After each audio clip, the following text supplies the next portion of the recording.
Well, if no one's gonna drink this, maybe I'll just... Ugh, that's terrible. That's... Good morning. This is Morning Coffee with the Chief. I am Patrick Jordan, retired law enforcement officer after 38 years in law enforcement, but I'm also a come from a family of law enforcement officers, as I'm the son of a law enforcement officer, the brother, the nephew, and a brother-in-law of a sheriff. Law enforcement's been a part of my life for my entire life. And so on this show, we go over cop-related shows or crime movies, and we comment about the movie, our experiences, and what is going on today. I do that usually with a couple of guests. Before I bring them on, I really want to talk about one of my favorite subjects, and that is the Los Angeles Mission. The LA Mission, I'm on their foundation board. They provide services to the homeless in downtown Los Angeles, commonly known as Skid Row. It's probably the highest concentration of homeless people who suffer through addiction to alcohol, fentanyl, methamphetamine, you name it, and mental health issues. And the LA Mission provides basic services for those people on the streets. They provide over 400,000 meals a year. They'll provide beds and some other basic services like a shower and some clothing for those who might want a night off the streets. During that time, they also do intervention for those folks who are ready to get off and recover. They provide wraparound services to help reintegrate homeless people back into society, and they are not government funded.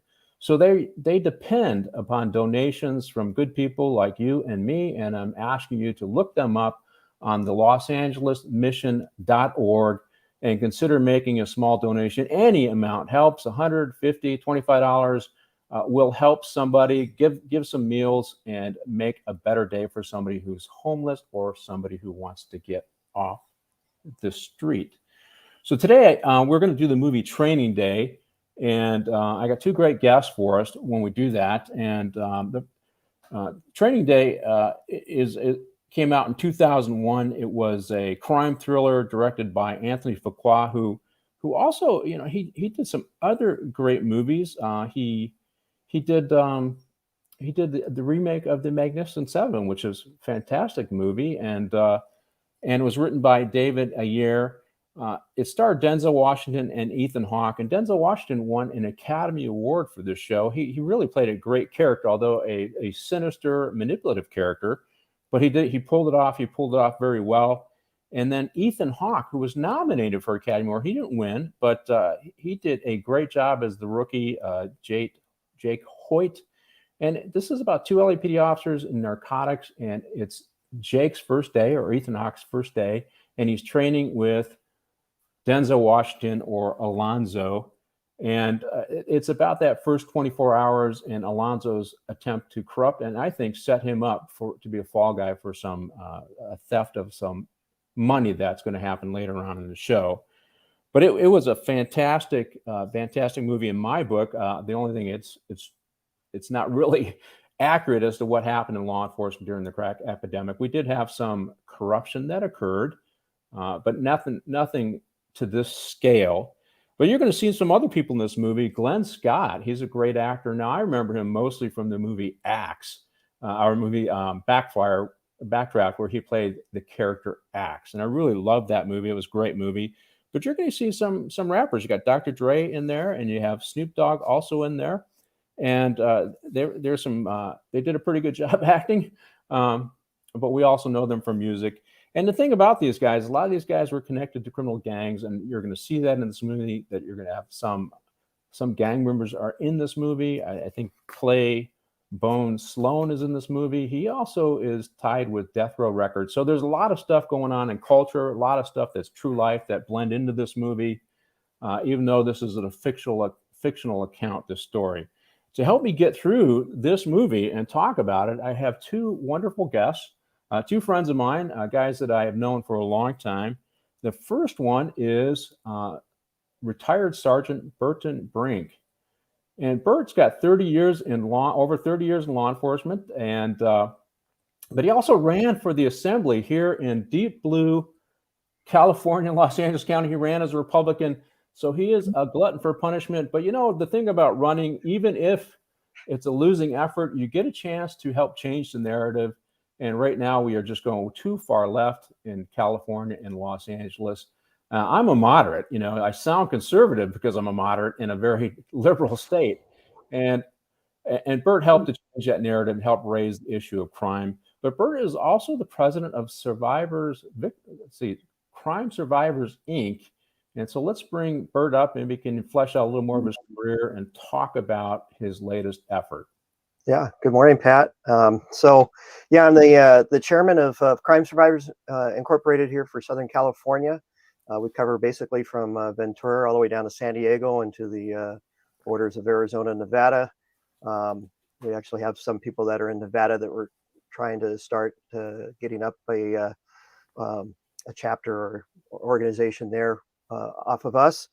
And our Crime Survivors is for victims of crime and violent crime, domestic violence, murder, anything like that. Our CEO 21 years ago, last month, was almost killed by her ex-husband. And he went to jail for attempted murder. And so we're celebrating our 20-year anniversary of Crime Survivors. She survived this attempted murder. Her name is Patricia Wininskis. And she said that basically to God, if you have me survive this, then I'm going to work very hard at helping crime victims. And this is one of those things that's very forgotten in our justice system. There seems to be more things for the criminals than there are for the victims. And that's where we come in. We come and help victims that are trying to get away from their abusive spouses or significant others. It doesn't matter if you're male or female. Children are obviously involved in this. We give them a safe place. We give them toys. We give them food. We give them beds. We give them whatever they need to help escape that situation and give them the support to help prosecute these folks. So we make sure that they're not alone. We make sure that they have whatever it is they need. I mean, we have in-kind donations that come in for diapers and wipes and socks and shoes and clothes and all sorts of things. So that's what we do. I got involved in this organization in 2018, just after I retired. And when I was running for state assembly, they actually contacted me to see if they wanted to endorse me. And that's when I found out more about the organization and became a board member and now got elected as the chair to help guide everything. So that's what we do. We're always looking for donations as well, like your mission. And it's crimesurvivors.org on your screen. And whatever you can help give, every bit helps. $5, $10. We really would appreciate anybody's help. We have events that go on as well throughout the year, so to raise money. Well, so that's crimesurvivors.org. Go to the website, make a donation, and we're talking about the true crime survivors. There's been a narrative where the left wants to redefine those who offend as actually victims, and these are for the people who are truly the victims and who are getting less support than they did a few years ago. We made a big effort during the war on drugs and the war on crime to emphasize the importance of the victims. And we've seemed to have lost that here. So his organization advocates for that. I'm glad to have Bert here with us today to go over this movie. Let's bring up our second guest. He's a 30-plus year law enforcement veteran. He actually attended the same academy class as me. And we won't say our date of birth, but Anthony Shapiro has the same date of birth as I. He went through the same academy class as me, but we took completely different paths. He went down the investigative road. I went up the ranks. So Tony, how are you? How are you doing? Good, doing great. Doing really good this morning. How are you? I'm doing well. So Tony, you spent how many years in narcotics? Well, I went twice. I after graduating from the academy with you. Oh, by the way, your last guest, Matt Rodriguez. Yes. His brother was my training officer. Okay, we're gonna have Matt on next week. Yeah, he was my patrol training officer. It's a small world. But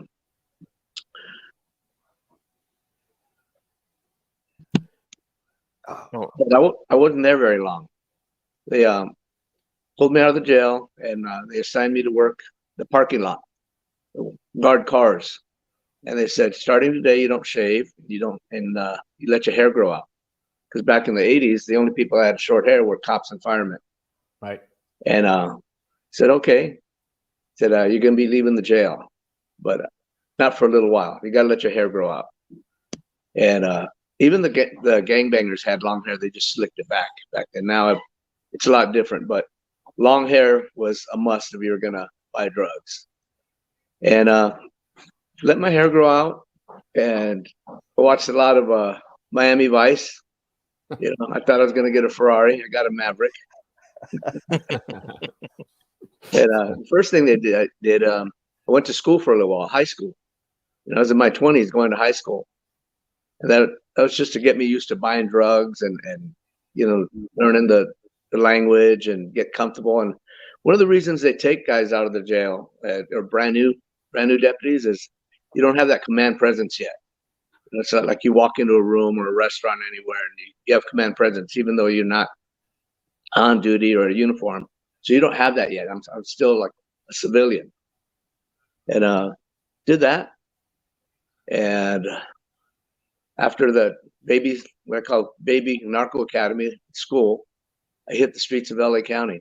And I worked with some really, really experienced, super knowledgeable narcotics detectives. So I lived the training day, but it was real. It wasn't a movie. Well, and there wasn't a whole lot of corruption involved. This is about hardworking cops taking down dope dealers, right? They were all, everybody treated me very well. There was no, when this movie first came out, it really upset me because at the time, you know, I was a narcotics detective, and I even had one of my good buddies' wives go, "So that's what you do?" And I couldn't convince her. It's not like that. It's a movie. And I just wonder how many people think that's how it's a movie. It's very entertaining, but in real life, it's nothing like that. We did drive around with a beer can between our legs when we were buying drugs, but you know, it's like we'd pour out half of it, just kind of have a little bit on our breath, and we call them props. Yeah. But we didn't do drugs. We didn't get drunk. We didn't get crazy like that. But we did have fun. There was some good times and some scary times. Well, so I'm glad to have both of you on board because I want to get into maybe sentence disparities and the explosion of narcotics or crack on the streets of LA. And you guys were both on the ground floor for that. So let me talk a little bit more about the movie. So this is the first 24 hours for Ethan Hawke in narcotics, and he's allegedly being trained by Denzel Washington or Alonzo, but I think he's just being set up. And Alonzo's in trouble. He's in trouble with Russian mafia. He killed one of their compatriots, and he's got to pay $1 million or they're going to kill him. So that's really what's going on behind the scenes, and it kind of fleshes out while the movie is going on. So so that's what it's about. So let's go ahead and start the movie running, Martin, and then bring up the rookies, the scenes, the rookies.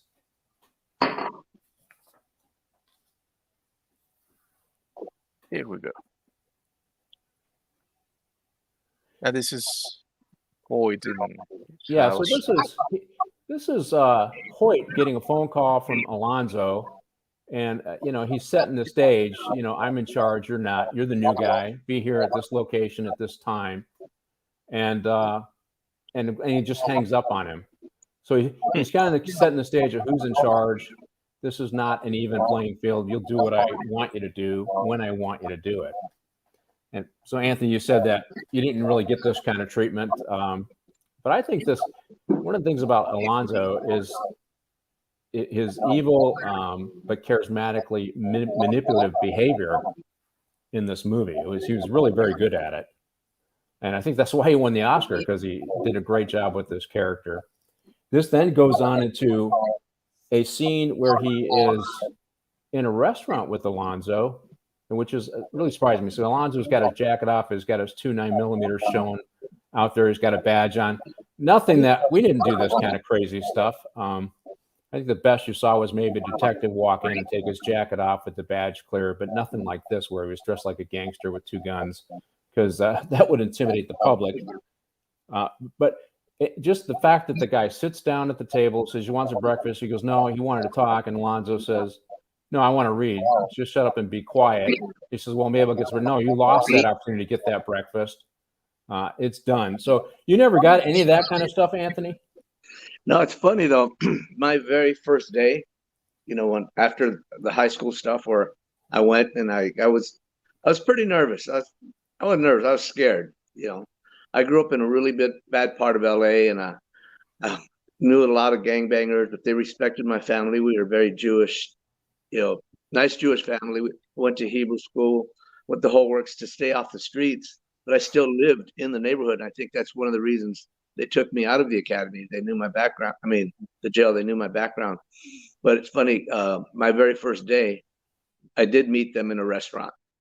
And it was a supervisor and a seasoned detective. And the seasoned detective had what I call a felony mustache. It was a big, thick, like handlebar mustache. His hair was slicked back. It's very, very scary looking. I was just a little boy in my 20s. And I got to start hanging out and buying drugs with these guys. And it was funny. We actually met at a restaurant and had breakfast. And after the restaurant, you want me to tell you about what we talked about, Pat? I mean, the pepper story? Yeah, I'd love to hear that one. Okay. We sat there and talked, and they said, you're going to buy heroin today. You ever buy drugs? I said, no, I've never bought drugs in my life. He said, well, you're going to buy heroin. We're going to go into the projects. And said, okay. We'd had breakfast. I was pretty nervous. We went to the liquor store. We got a couple of beers, poured out half of them, put them in our laps. He goes, all right, put a little bit on your breath. Then we went to a Jack in the Box. And at the Jack in the Box, he goes, run in and get a handful of peppers, the little pepper packs. So I come out, get the pepper pack. He puts them in my glove box. He's always had pepper in your glove box. Then he got one open, cracked it open, poured it in my hand. He goes, now snort it. You're going to sneeze. You're going to have boogers coming out. Your eyes are going to burn, but don't wipe it. Don't wipe it. Let them boogers hang out. That's okay. So I did it. We got boogers. He looks at me and goes, now we're going to buy heroin. And we went into the projects, rolled down the window just a crack, pulled out a little $10 bill and said, I just want a 10. They gave me a balloon out of their mouth. I gave them $10 and we drove off. That was the first time I bought heroin. So it is accurate what they showed in the movie, the hand-to-hand buy, and some of the stuff where they put it in their mouth. And because we are talking about how real life influences culture, in this case, the movies, and then of course how the movies influence pop culture. And so you're giving real life experience that some of the stuff in the movie is accurate, and then how you get through buying dope where you're actually not a hype, you just look like it because you snorted pepper up your nose, that's such an interesting story. I'm glad you told me that before the show. So after Alonzo is established who's in charge, right? He takes these guys off. He takes Ethan off to go buy some dope, right? They're driving around, they're obviously talking, and he goes to where they're selling drugs, right? And he parks where you can watch where the drugs are going on. And I think let's bring up the college kids. As he watches them do their hand-to-hand buy, he then decides he's gonna take down these kids, right? And the thing about the whole college kid thing and the explosion of crack is, so these are white kids down in the ghetto buying dope, right? That was a real thing. I mean, the customers for a lot of the dope were not people of color. They were people coming down to communities of color to buy dope. Am I accurate in that, Tony? Is the scene depict that very well? Absolutely. You'd have all walks of life showing up, and when you're working undercover and you're around these people, perception is reality. You may feel safe, that, I've got a guy across the street in a van with a shotgun. I got a guy next door in the liquor store watching me. Those guys are just going to be witnesses. You got to, those people, they think they can rob you. They think they can take advantage of you, take your money, take your car. They'll do it.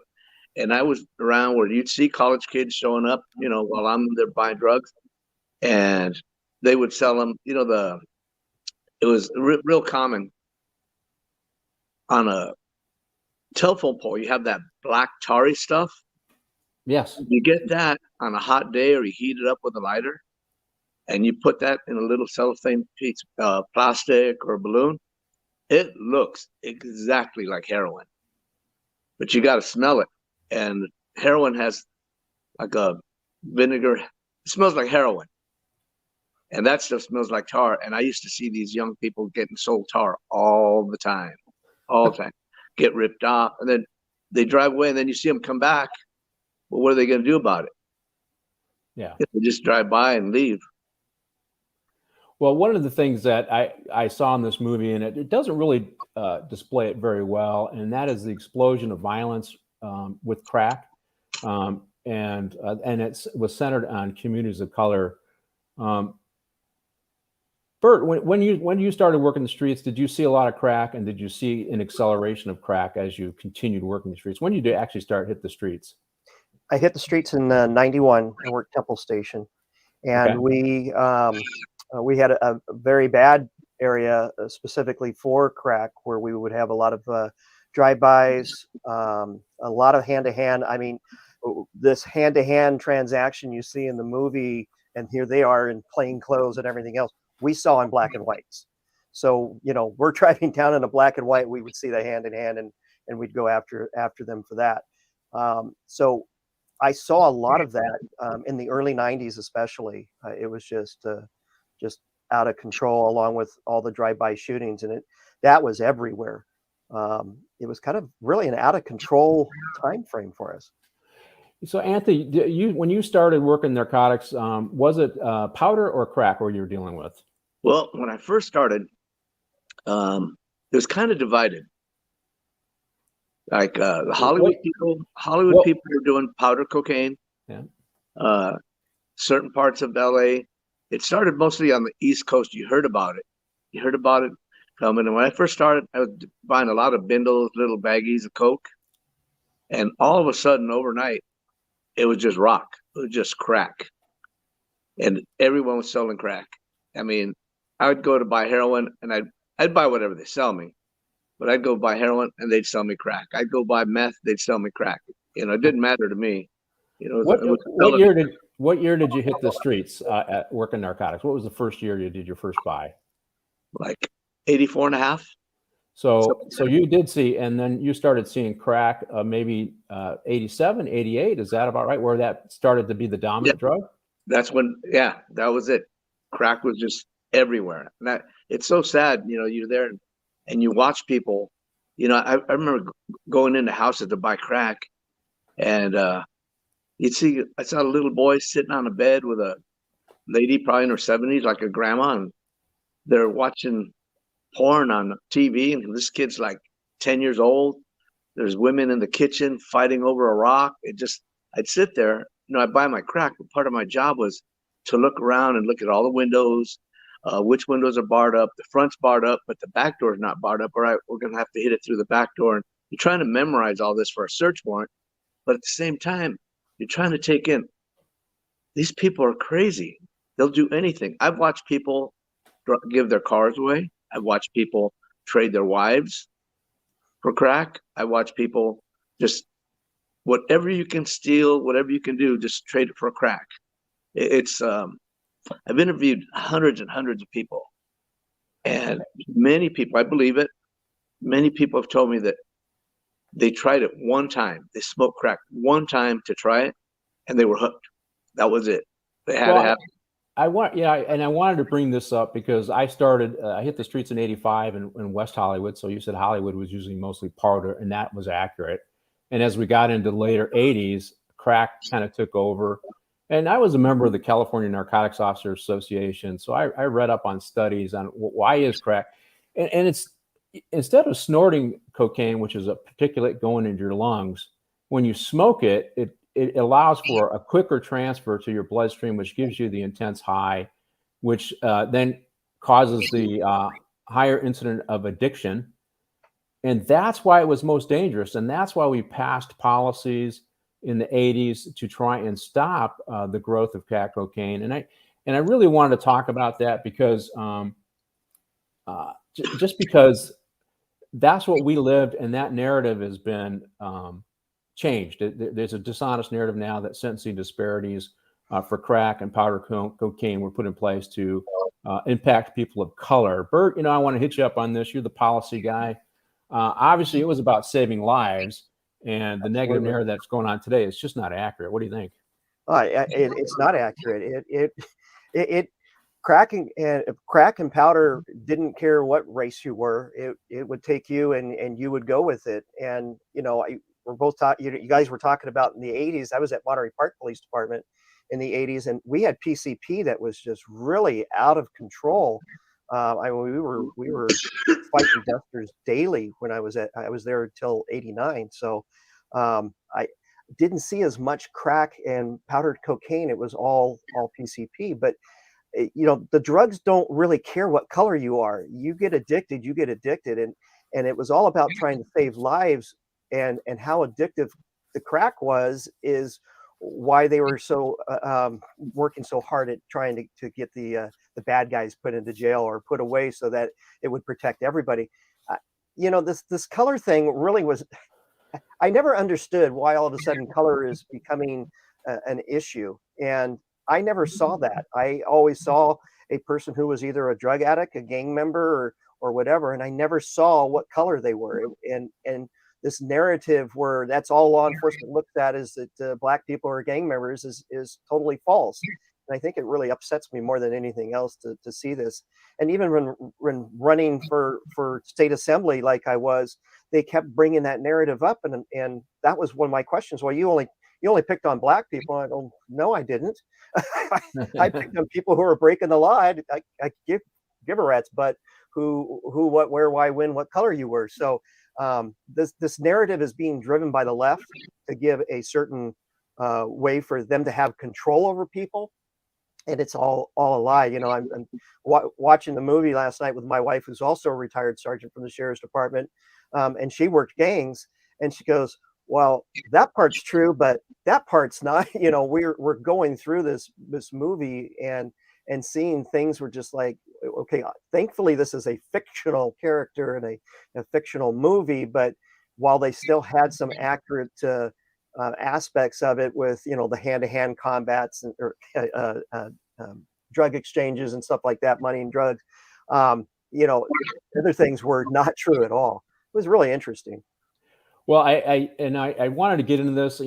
First of all, the narcotics game is a dangerous game, whether it's powder or it's crack cocaine. But when the drug went from being a rich man's drug, because I used to cost like $100 a gram, I think back in the 80s for a gram of powder cocaine, and then when they rocked it up, you could break off pieces of that and sell it in smaller chunks, and it was more addictive and more effective at giving you a great high. That made it an every person's drug, right? And when you make it an every person's drug, then communities of color or working class communities suddenly are dealing with addiction, which is why the sentencing disparity, basically what they argue is it only took 50 grams of raw cocaine to get a mandatory sentence. These are federal sentences of 10 years, where it took 5,000 grams of powder cocaine. For me as a cop, I don't care. Let's drop that powder cocaine down to 50 grams easy too. I don't really care. In fact, the first people actually tried to kill me when I was working with two white drug dealers who tried to ambush me. I just happened to get the drop on them as they were waiting, trying to shoot me on a traffic stop. And they had an 8-ball of coke in the back in Hollywood. So everybody was dangerous, but it was precipitously more dangerous in communities of color. And these sentencing disparities were supported and pushed by Charlie Rangel and Major Owens, two liberal Black Democrats in 86, and half of the Black caucus in Congress at the time supported this. So this was not about oppressing people of color. This was about stopping the violence in these communities. And this narrative is dishonest primarily because it didn't take me very long to determine the facts of what really happened back in the 80s and 90s to show that it wasn't. And so thanks for chiming in on that. Hey, let's go on to what I like about this movie is there really is only one cop in this movie. The rest of them are criminals. I mean, when I say the main characters, the rest of the narcotic group are clearly criminals. and that's Ethan Hawke. And he's driving around with Alonzo. Alonzo has kind of compelled him to drink or smoke some marijuana and actually drink a beer too, so that and basically to get drugs in the system. Like I said, this is a long setup, 24-hour setup of Ethan Hawke here. And so he does this, he smokes it, it ends up being laced with PCP. And so he's in this high, and he's coming down a little bit, and he sees an actual crime in progress. And I just think this scene becomes much more important later, but it shows that Ethan Hawke is really a cop. And that's what he joined the department to do, and that's what he wants to do. And let's talk about it. He saves the girl, though. He saves the girl. So in this clip there, he's driving down the street, and he sees some assault going on. He believes it's an assault of a girl, and he yells for his partner to stop the car. Now, I've done that before too, where you're the bookman and you yell, "Stop the car, stop the car." I've seen it. I think we've all done it, right? And you jump out and you start going to the problem, and that's exactly what happens here, right? And he catches two guys trying to rape what turns out to be a 14-year-old girl, and he gets in a knockdown, drag out fight with these guys to stop this assault. And his criminal partner, Alonzo, chooses not to help him and lets him handle this all by himself, right? And for me, that it sends the message, and I'll reinforce this later on, that he is a true cop. He does have an oath. He wants to live by that oath, and he's slowly getting corrupted by Alonzo. But he does know right and wrong, and he's going to risk himself to save this girl. And it just set him apart from the other characters in the movie. What do you think about that, Bert? Well, absolutely. I think that's exactly what I saw watching this scene as well. He's seeing this girl. He thinks he's gonna, being raped or getting ready to be raped, and wants to save her and protect her. I mean, that's what we do as cops. That's what we want. We want to protect the people and stop attacks from happening such as this. So he was totally full on cop mode. Not thinking about the drugs, not thinking about being undercover. He's thinking about protecting this girl from being attacked, and his partner left him out, by himself. That would never happen in our world, right? I mean, yeah. I don't care if you were a sheriff. I don't care if you were a city cop. I don't care if you're CHP. But if I see you involved in something, I'm pulled over, and I'm helping you out, whether I'm on duty or off duty. So it's really it really shows that he is still a cop. He wants to protect people, and that's what I saw in this scene. So Anthony, sometimes when you're undercover, you're watching stuff go down, and you can, if it's not too serious, you let it go. But most of the time, something like this, you're going to either intercede or get some troops there to help intercede. Would that be accurate? Oh, 100%. Yeah, you see a lot of bad things, when you're out buying drugs, stolen cars, guns, whatever it is that you're buying, sometimes selling. And yeah, you see stuff, and you can't just pull your gun out. It's like the number one rule as an undercover, operative. Unless you're going to die or you think your partner's going to die, you do not pull out your gun. And cops are going to show up. There may be other undercover cops around, and you got a long sleeve Pendleton on. You're not dressed like a cop, and all of a sudden, here comes a gun. You might get shot. And then I told you before, perception. I pull out a gun. These criminals don't know I'm a cop. They're not going to see a badge. They're going to see a gun, and they're going to do what they think they got to do. And it turned out really bad. But while you're working undercover, you go out of your way not to intervene with anything. You may leave, go away, tell your surveillance. They come out with ray jackets. That's happened before. They come out and they take care of the problem. But you just got to control yourself and walk away, because no one knows you're a cop. You're going to end up getting hurt by other cops, maybe.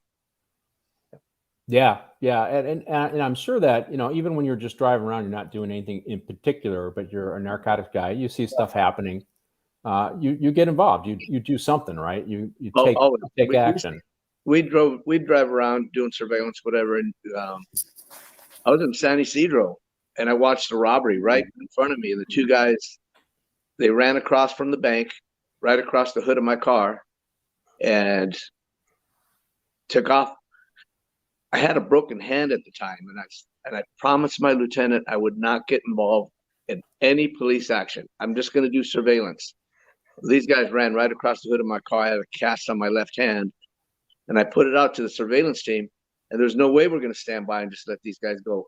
We chased them through the parking lot. I jumped out, and if I would have said police, I think they would have just jumped over the fence. They were two San Diego gangbangers. They would have jumped over the fence, ran in the neighborhood. I jumped out like a vigilante with my gun, and they listened to me and laid down.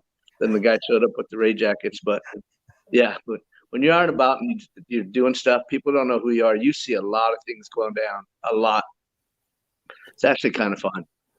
Well, I'm glad I asked that question. I didn't know that story, and it dispels Alonzo's lack of code of ethics here. And this is what true police officers do, what they're all about. But again, it's a very entertaining movie, just a lot of fiction. So I have to commend the writer, because he did a great job on the fiction. So the next one, let's bring up the next scene. So and that's I called it a packet. What do I call it? The sheep or something like that? I can't remember. Protect the sheep. Protect the sheep. That's it. I can't read my writing here. So in this scene, they have a discussion about who you are, right? So he does this thing he saves the girl from the rape, and now Alonzo's telling him, hey, you know, this is the only thing we focus on is what our mission is, which obviously just dispelled by Anthony there, and you have to decide whether you're going to be a wolf. You got to be a wolf to protect the sheep from other wolves. Well, you know, usually it's a sheepdog or some other tough dog that protects the sheep from the wolf. But you know, I've heard this language before, and I do want to talk about it. A lot of lawyers, whether it's the military or police, they see themselves as the guard dogs for the sheep. You know, they see themselves as people who are there to protect the flock, and they realize that, hey, they got to be tough. They got to be ready to jump in, because that's what they signed up for. That's what it's all about. Now, Alonzo's kind of perverting that logic and saying you got to be a wolf to catch a wolf. And I think that's kind of a play on that. What do you think, Bert? Yeah, I very much think that he was already outside the realm of law enforcement a long time ago when he got into this position and basically became the criminal and stopped being law enforcement long ago. You know, that kind of brings up, Martin, let's bring up the Rampart slide here. We'll talk a little bit about Rampart, because the Rampart scandal occurred in the late 90s, I believe, early 2000s, and it influenced this movie. And this was Rampart Crash. This is David Mack and Rafael Perez. Mack went on to rob banks, and Rafael Perez stole narcotics from the evidence locker and sold it. Both of these guys also worked for Death Row Records as security guards. They were gangsters in uniform, and it influenced this movie as the movie was being developed. You can take that down, Martin. But one of the things that I really want to talk about is the importance of hiring and maintaining standards. One of the things that came out of the Rampart scandal was that LAPD had lowered its standards to fill its ranks. Yep. And I hear that going on right now, because the cities, after slamming law enforcement for the last 5 or 6 years, cities are having a hard time hiring. So they're talking about lowering standards, which I see as bringing back possible corruption like we had in Rampart. What do you think, Bert?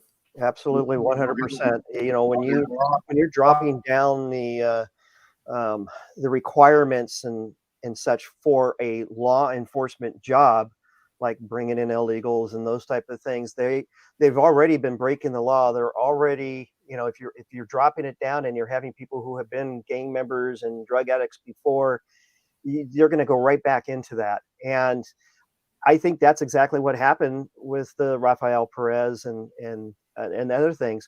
We have law enforcement that has dropped down in other cities where they're seeing cops that are doing things that they shouldn't be doing, and the good cops are getting the brunt of it. It's really important that we make sure that law enforcement has the good people in there to protect us from that and prevent something like what we see in this movie of somebody turning into a bad cop. There isn't anything that good cops hate more than a bad cop, and I'm probably in that realm right there. Is I always hated hearing about those bad cops, and it's just like get them out of here. They need to go to jail and all that stuff. Hey, Anthony, do you mind turning down your volume on your phone? I think it might be interfering with some of what's going on. And you know, one of the reasons why I wanted to do this movie is it shows just how corrupted, how much society became corrupted by crack cocaine. And I'm not just talking about law enforcement. We had our own scandal. LAPD did with Rampart. You saw New York, and it happened all across the country. But also it corrupted families and communities. That's why it was so dangerous back in the 90s and early 2000. And once we got it, hey, Anthony, try muting your phone here because we're getting a lot of feedback.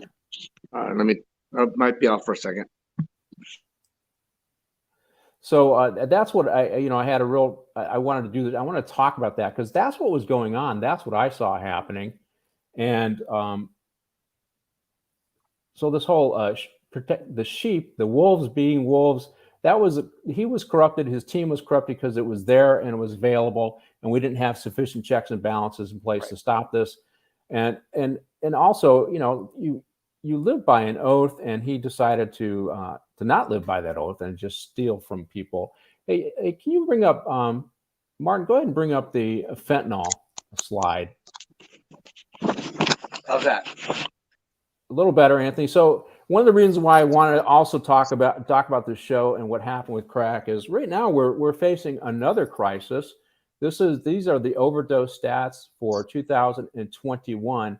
Now, if you go back and you look at the violence in New York, I mean, they had like almost 2,500 homicides during the height of the crack epidemic, and they got it down under 300 in recent years. It's starting to click back up again. And so we're talking about a lot. If you impute those numbers across the country, you're talking a lot of deaths due to crack cocaine and the crack cocaine epidemic. Now we're in the midst of another epidemic, and this is with fentanyl.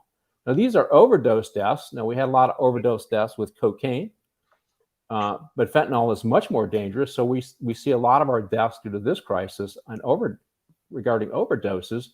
So 71,000 in 2021 from fentanyl alone, and then when you add its evil sibling methamphetamine there, you're pushed over 100,000 in overdoses. You go ahead and take that down, Martin. And so that is the crisis that we faced in the 90s with crack cocaine. That is the crisis we face today. And you hear a lot of people saying, well, we can't go back to the war on drugs because it might disproportionately impact people of color if we arrest dealers. Yet it was the dealers who were dealing the poison then. It's the dealers that are dealing the poison now. Their race shouldn't matter. It should be that they're selling this poison to people, and people are dying.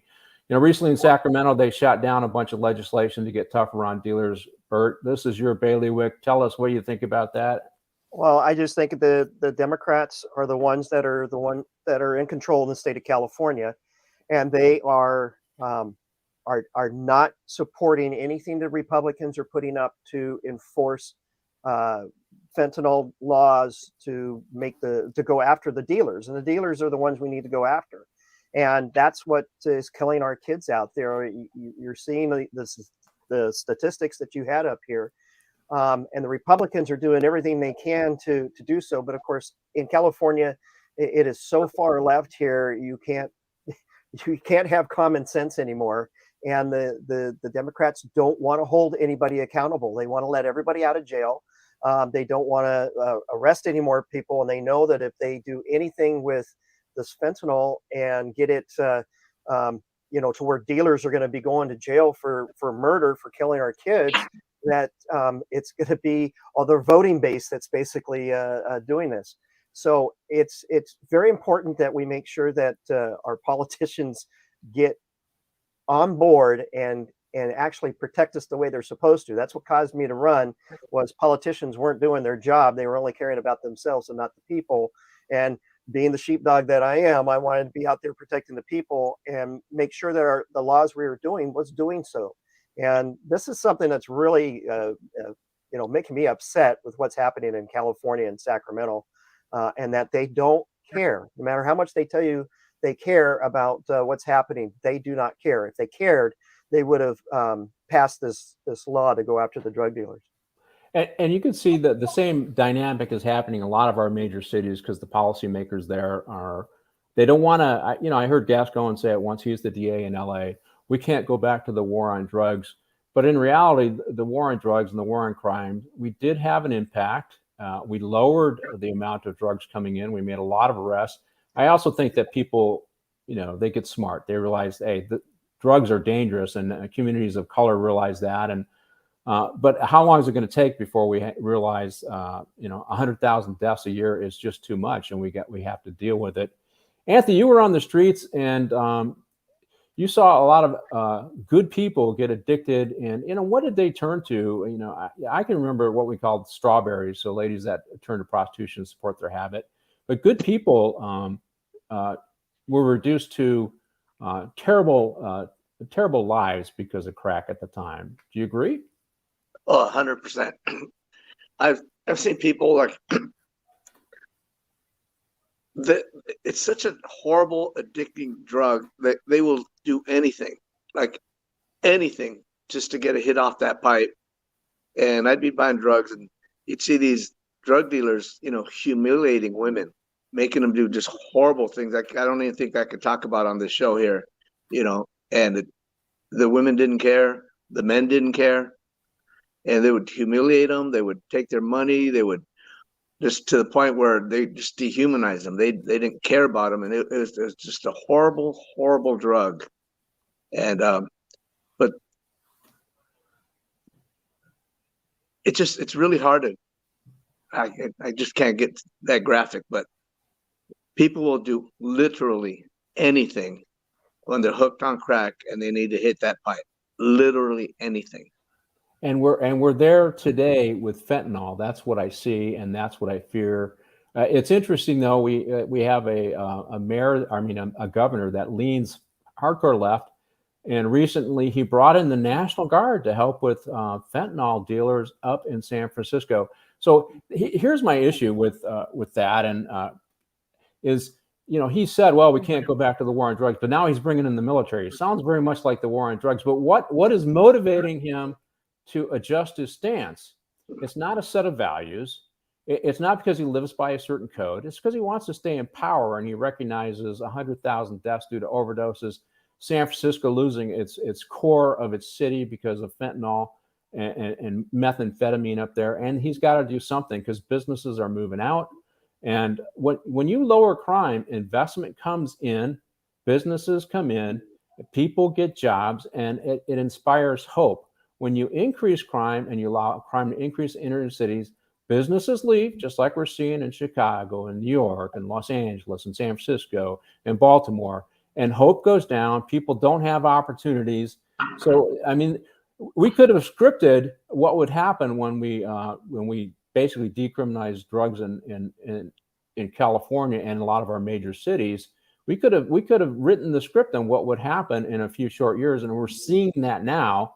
And now the governor is a little sensitive because I think he wants to run for president, or he wants some kind of path to something when he's done being governor. And he's got to do something now to do that. And he's willing to bring in the military. So we'll see. Will he be like the politicians in the 80s and suddenly get tough on crime because it benefits them politically? How many deaths does it take before they figure it out?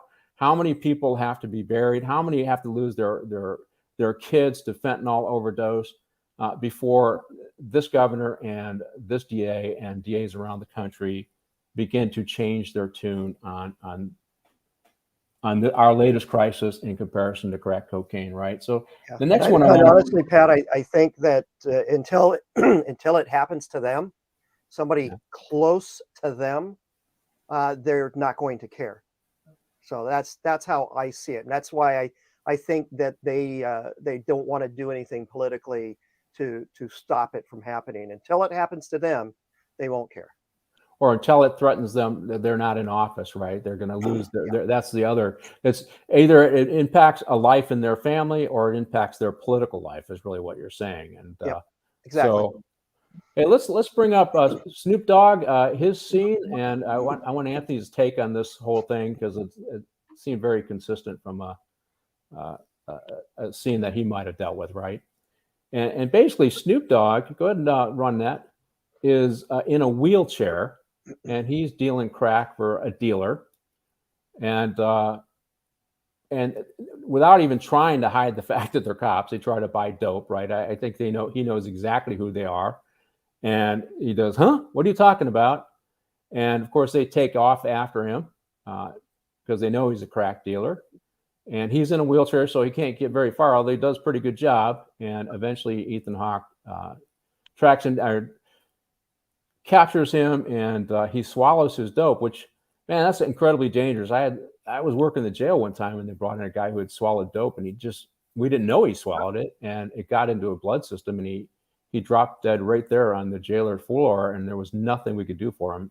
The die was cast once he swallowed his dope. He was going to die. So that's a very dangerous thing to do, but he swallowed it. And in this show, Alonzo takes a pen, sticks it down his throat, and makes him throw it up, and that's his evidence. So, Anthony, have you seen something like this where you do the buy, the guy takes off, and the guy tries to swallow, or he successfully swallows it? How do you handle that back in the day? Well, at first we used to, just like they did, chase them. You're young and you want to get it out of their mouth, and you struggle with them and stuff. But after a while, it's so dirty and so nasty. They swallowed it. They can keep it. We used to, I used to work in part of East LA, the Montevilla projects. They'd have the balloon dealers, the street dealers. And I was assigned to the narcotics team there for a couple of years. And they knew our cars. They knew who we were, just like Snoop Dogg in this scene. And we'd see them from across the thing. We're using binoculars across the courtyard and stuff. They didn't see us at first. And we could see them do a deal from their mouth. And we would sit back and go, okay, let's go. And we'd swoop up on them really hard. And they always had a glass of water with them, always. So if the police come, they get their balloons and they swallow them. And it was just a common thing. And they'd win every time. Before you get that door handle open, they're going to swallow your balloon. So after a while, we just wait till they started. We'd drive up, pop out of the car, they'd swallow them. Then we sit there and talk to them for a little while. And after that short while, they couldn't throw them up anymore. And we just tell them, have fun getting those balloons back. So so they had to pass them another way. They had to pass them another way is what you're saying, yeah. Right? But that's that scene with Snoop Dogg. It's kind of true what they did as far as cultivating informants, getting information. There's lots of different ways. I used to teach that in the narco school, managing and cultivating informants. You can't, the part that came out true, the whole thing about them sticking the pen and all that, that's just a movie, but you can't be a good narcotics detective unless you have informants. And there's different ways of developing informants. I guess the way they were doing it there was torturing the guy, but you'd be surprised how many people snitch. And the higher up the ranks, the easier and quicker they become what we call friendlies. I've seen guys with the street soldiers, you put a fork in their eye, they're not going to talk.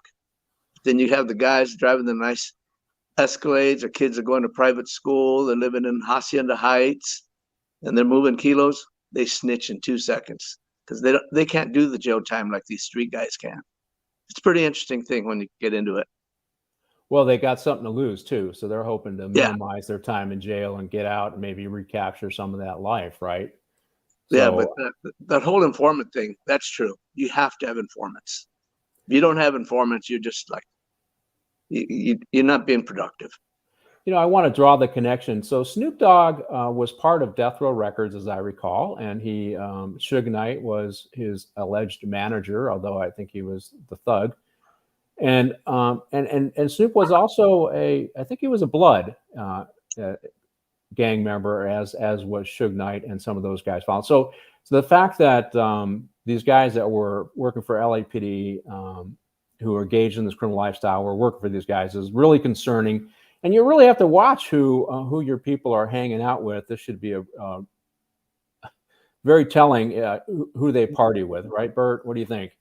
Yep, and I think Chief, we're getting ready to go to break here. So yeah, we're ready to go to break. So, do you prefer to pause the slideshow and continue pause with the it later? slideshow. Pause the slideshow and go on break, and we'll pick up on the next side with Bert's comments. Hi guys, this is Gary from Pop Culture Minefield here on KGRA, and we're leaving for our first break. I hope we survive. Did you know 75% of Americans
Hey members, the new KGRA DB app is now available on iOS and Android devices.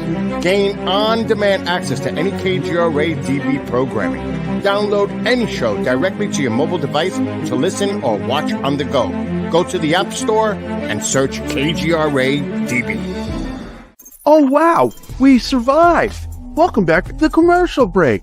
Now for some more Pop Culture Minefield on KGRA. Okay, we are back with Morning Coffee with the Chief and talking about Training Day. Bert, you were going to give us some comments? I was, and I've already forgotten the question. Okay. We'll move on because I got to catch up on some time here, and I wanted to go to the ripoff. Okay.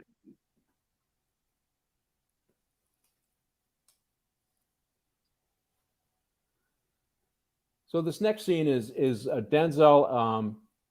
Through Snoop Dogg, he figures out who's selling, and he's gonna try and rip these guys off. In fact, Eddie Was does. He pretends like he's got a search warrant, and he goes to this location, and he rips off this lady who's holding money for a drug dealer who's in prison. The Sandman, I think, is the name of the drug dealer.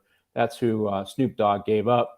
I wonder how he feels actually being the snitch in the movie. Probably in real life, he didn't like that, right? Because he was a hardcore gangster at the time. But the thing about this is this did happen with the guys who were corrupted, right? A handful of guys, both in New York and other places. So ripoffs of drug dealers by people who were corrupted was not uncommon, but also occurred between different crews were ripping off drug dealers, and different drug dealers were ripping off each other. Would that be accurate, Anthony? This part here is really interesting for me because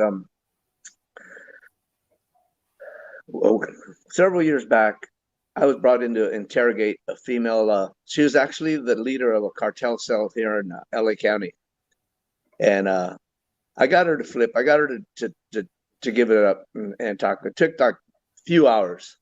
And once you start getting people to confess, and you've done it, I'm sure you're a detective, once they start confessing, it's like they just got to let it out. Oh, I'm back in third grade. I stole some candy bars. And sometimes it's like, all right, stop ready. This report's getting too long. So this woman, she just gave it up. She told Okta about her whole organization. She knew she was going to prison. She didn't care. It was fine. But she kept talking, and she starts telling me about an LAPD officer that went to her house. And all this is recorded. It's not like I can omit it from my report. And he went to my house, and he took $10,000. He didn't have a search warrant. He handcuffed me to the sink, this and that. So when she's all done, and then she said later on, he came back and we started having an affair, and he would take money from me. And I listened to it. When we're done, I ran it by my sergeant, my lieutenant, and said, okay, just write up your report like she said it, and then we'll call LAPD Internal Affairs, and they can deal with this. And all I had was a first name. I forgot about it, didn't really care. I got contacted by LAPD one time, and I just told them, this is what she said during an interview. Fast forward, I want to say 10 years.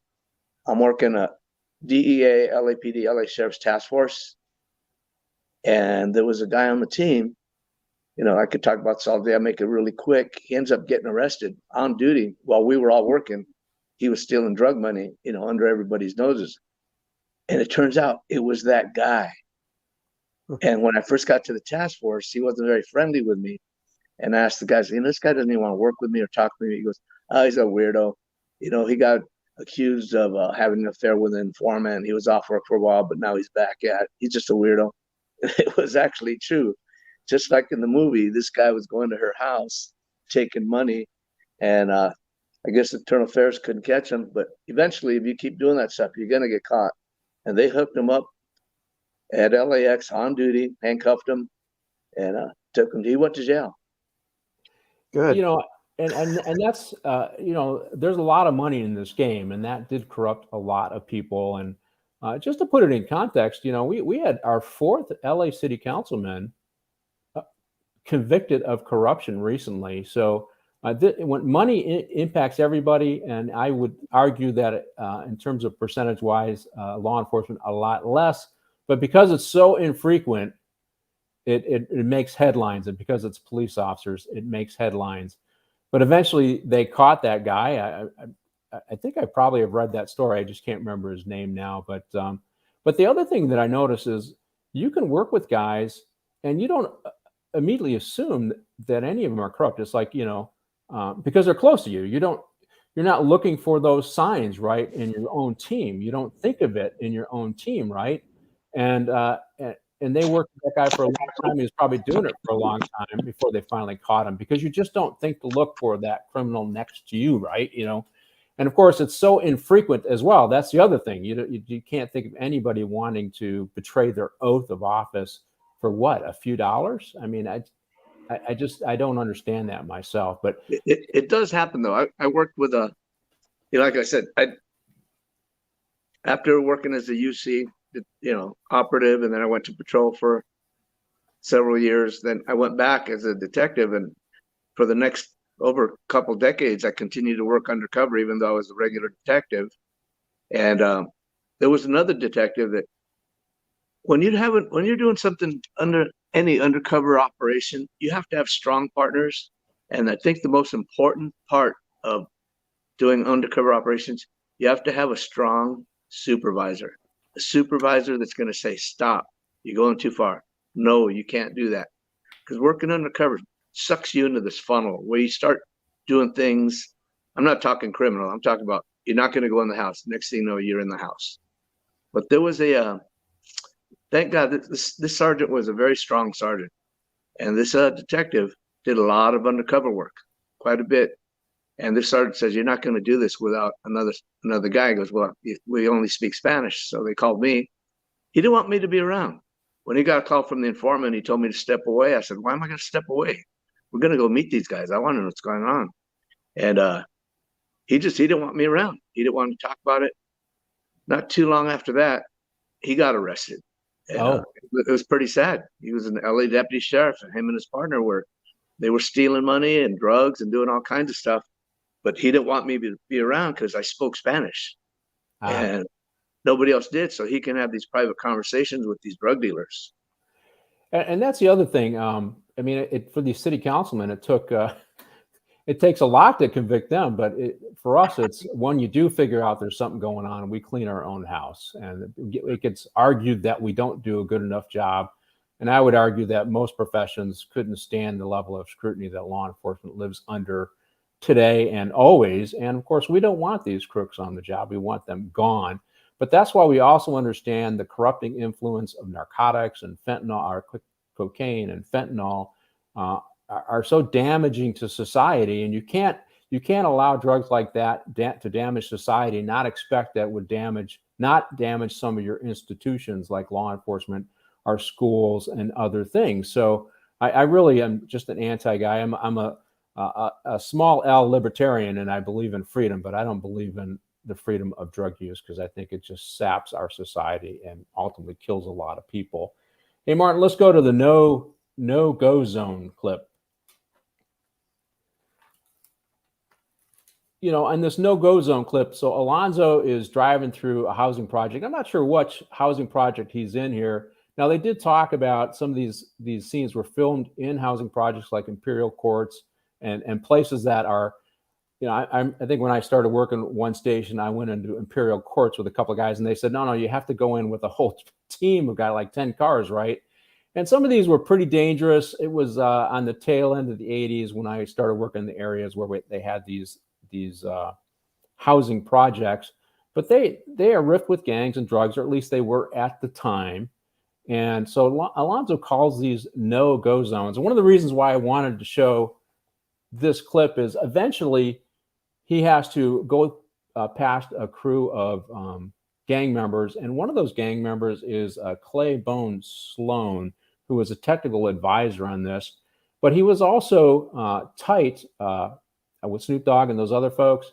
But he was run over by Suge Knight. They were filming a movie in Compton. I think it was about the NWA crew straight out of Compton, and Suge Knight went over there. He ended up running down two people, killing one, and seriously injured this other guy, Claybone Sloan. So I just wanted to show the connection of all these guys together. The fact that they're gang members, they were part of popular culture. They influenced this movie. They actually appeared in this movie, and their gangster life continued, even though they had some level of legitimacy. This guy went on to be an actor in other shows, and he had some influence in the industry, the movie industry, but still he's down in that gangster life, and he's seriously injured by Suge Knight, a violent career criminal. What do you think about that, Bert? I mean, I don't know if you're aware of that story, but I just thought it was interesting. He's in the movie, and their life in crime just continued. Yeah, I didn't know that story. But I did see when we had this scene in the movie. I've seen that in our areas that weren't necessarily the projects, but when I was at Monterey Park, we had the projects right there in East LA. That we went through, and because it was right there near the college, and it's all in Monterey Park, and so we're right on the border of it. And I don't know, I can't tell you how many guns I got out of T-stops near the projects there, but it was really interesting watching this scene and watching them go down the road, and I'm like, I've been down roads like that, and I know Anthony has too. I know you have, and it's interesting seeing them all set up like this in a movie, and kind of like when Colors came out, same type of situation. It's so much true life in that. It's interesting though that these gang members are trying to legitimize themselves by being in these movies and just doing what they normally do, and getting away with it. And it's kind of, to me, I think one of the problems I had with this is they tended to show the gang members in a more positive light, living by a code. And as we hear from Anthony, they don't really live by a code. I did want to address one comment by Monkey J's Bees. He says, just like prohibition, it gave the mafia a niche to rise in power. I disagree with that, because it took a vice that was commonly available and outlawed it, and the common man and every man was drinking alcohol before, And so it did fuel the rise of the mafia, but we're talking illegal narcotics here, and it's completely different. You know, crack cocaine, fentanyl is completely different than having a beer or having a shot of whiskey. And they should have never had prohibition. I do agree that it fueled the rise of the mafia, but I just don't believe alcohol and illegal narcotics, particularly hard narcotics, is the same. What do you think, Anthony? Yeah, it's, where do you stop? You're just going to do whatever you want. It's like right now, our homeless problem. I personally don't think it's a housing problem. It's an addiction problem. They say that, these people have mental illness, but it's like, what came first, the chicken or the egg? How did they become mentally ill? Before we would arrest people, all three of us, we'd arrest people for a felony, coke, meth, heroin, and they'd have a choice: jail, rehab. And during that time, they got their sobriety back for a minute. You go to jail, yeah, there are drugs, but there are not enough drugs where you're going to be really addicted in the jail, like, they depict in movies. You're going to get it once in a while, but your brain's going to come back to normal, your body's going to come back to normal, or you're going to go to rehab. And those were the choices. Those were the laws. We took away those choices. Now it's just, if you do any drug every single day, all day long, you're going to become mentally ill. And that's what happened. And people seem to be ignoring that. Yeah, I'm sure there are exceptions. We got schizophrenics and so forth. But the majority of these people out there, I drive around. I said, once you've been a cop, I was deputy sheriff my entire adult life. You can't shut it off now that you're retired. You drive around, you watching the hand-to-hands. You're seeing things that the average person doesn't see because it's what we do. It's our nature now. And I drive around, and I still work part-time, different little jobs here and there. And I drive all over LA, and you see these guys just smoking crack, smoking meth, shooting up. Now it's not even hidden. Yep. And people go, oh, poor guy, he needs housing. He's just going to do that inside his little free room. It's not going to change anything. Make it even worse. You're going to give them these free motel rooms, free hotel rooms. The microwave, the refrigerator, the chairs, they're all going to get sold. They're not going to come home to a happy little house, because they will sell anything they can. Yep. Everything, literally anything, for the next hit, whatever their choice is. Yeah, it destroys families. And I think when most, I helped get a drug and alcohol treatment program going in the LA County jail system. And one of the surveys we did was how many people, what percentage of the people in the LA County jail system. And at that time, we had about 18,000 people. It was 85 to 90% suffered from addiction problems. And their addiction problem led them to commit serious crime and more serious crime. The longer they stay in that life, they're going to end up committing crimes that are not addiction related, right? They're not about drugs. They're about burglaries to support their drug habit, or robberies to support their drug habit, which is the progression that we see, right? And the other thing you mentioned, Anthony, is, and I think it's important for most people to understand, it was really hard to go to jail. Yeah. I mean, your first offense usually was diversion, right? Maybe even your second offense was diversion with maybe some treatment. The diversion is really no sanction. They just divert you out of the system for your first buy. They might do it for your second possession case. And maybe the third time they might make you go through some treatment, and eventually you end up in jail. So this notion that this war on drugs did not have some treatment element back in the 80s, 90s, early 2000s is wrong. We did have treatment, but we also gave people a second chance, a third chance, and a fourth chance before we finally started arresting folks. Even under 3 strikes, people were still diverted from relatively minor crimes from the system before they finally went to jail. You had to work hard to get in jail, and you had to work even harder to get in prison. What do you think of that, Bert? Oh, I totally agree, 100%. And that's something that I mentioned when I was running for state assembly. It's just like, what are you going to do about housing? And I said, well, first off, we have an addiction problem, and we have people that are out of jail because they've closed down all the jails, and they moved all the drug offenders out. And now you're wondering why crime is up, and, all these things. And it's just that snowball effect. And if you start looking at what really happened and what caused this homeless situation, it started with AB 109, Prop 47, and Prop 57 threw it over the edge.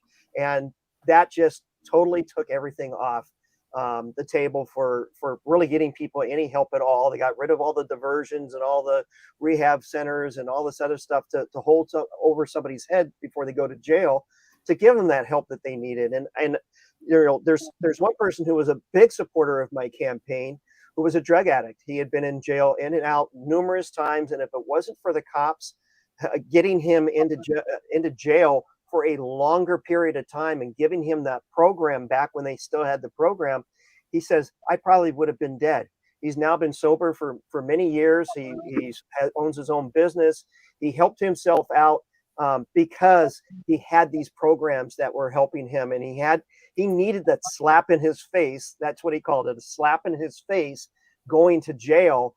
And it took a cop like you to do that. So it's very important that people realize that it affects people that way, and they need to have that help. And if you don't do that, then it's going to be this homelessness and life of crime, and they don't care what happens.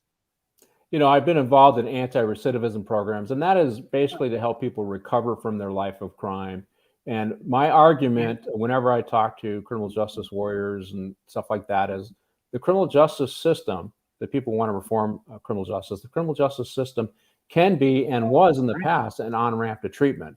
And that's the direction we go. Simply taking the criminal justice system and law enforcement out of the equation is dangerous. And that is why I think we see so many overdoses today and so many people dying. But let's go up and bring our next clip up. And this is the red car, the three wise men. And in this scene, they say in my background investigation in the show that they wanted to show this scene because they wanted to imply that the corruption was much higher. As we saw with Rampart, that was not the case. This generally only goes to the lowest levels, doesn't get much higher than that. But I also wanted to show the scene because I've eaten it in this place before, the Red Car. It's kind of a high-end place to eat where a lot of political figures in LA go to get a bite to eat. I was kind of in an argument with some politicians on some policy they were trying to do when I was a chief over at Transit Police. And I was resisting. And of course, I resist with data and knowledge and logic. And so I had to have a sit down there and go over why I felt the way I did with a very powerful politician. And we crafted a path forward where he got what he wanted, they got what they wanted, and I got what I wanted, which was to maintain my staff at the level that it needed to be maintained at.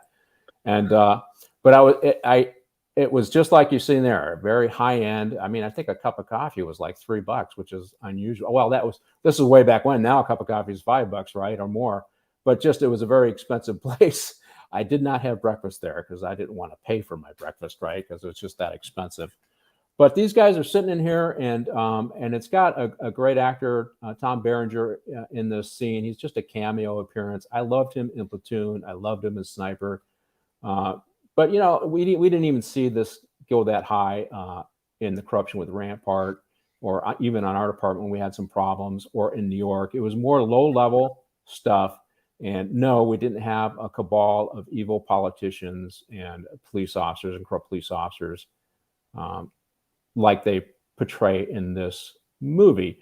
Now, here, Alonzo is here. He's trying to get permission from these guys to rip off a drug dealer, a guy who was a former cop who's now a big city, one of their biggest drug dealers in the city. And they kind of okay it. And that's why he ripped off that lady. He needed money to pay these guys for permission. And then he gets a search warrant, which takes us into the next scene. What do you think, Bert? I did not see corruption reach at a much higher level. It was more just low level, sergeant or below kind of thing, in a handful of crews, whether it's LAPD, the Sheriff's Department, New York, New Orleans. What do you think? Yeah, I agree. I never saw it that high. I just saw all the low level stuff.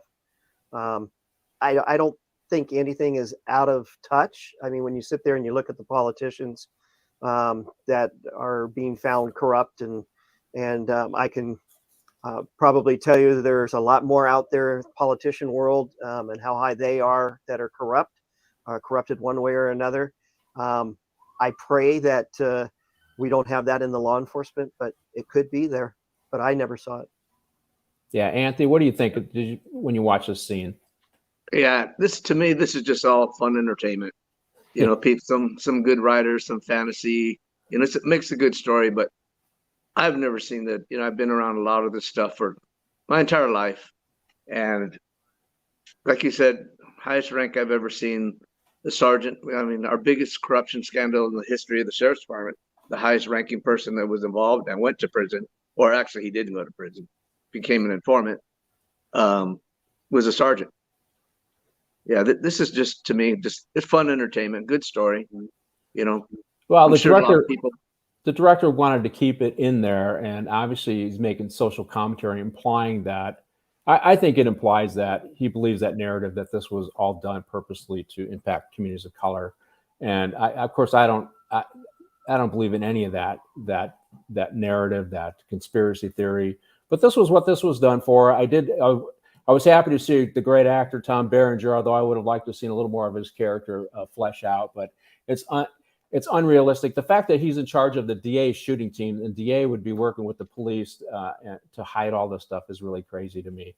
But yes, it is theater, but there was a little bit of social commentary in there, just how they portray the gangsters as being having a higher set of moral code than the police, and then insisting on including this scene in. It just spoke to me that he's trying to make comments about things that really didn't exist. So I will take issue with the director on this particular scene. And next one, let's go ripping off a friend. Martin, let's bring up that slideshow, ripping off a friend. Now they're going to a house where they had previously been to this house. Alonzo had been to this house.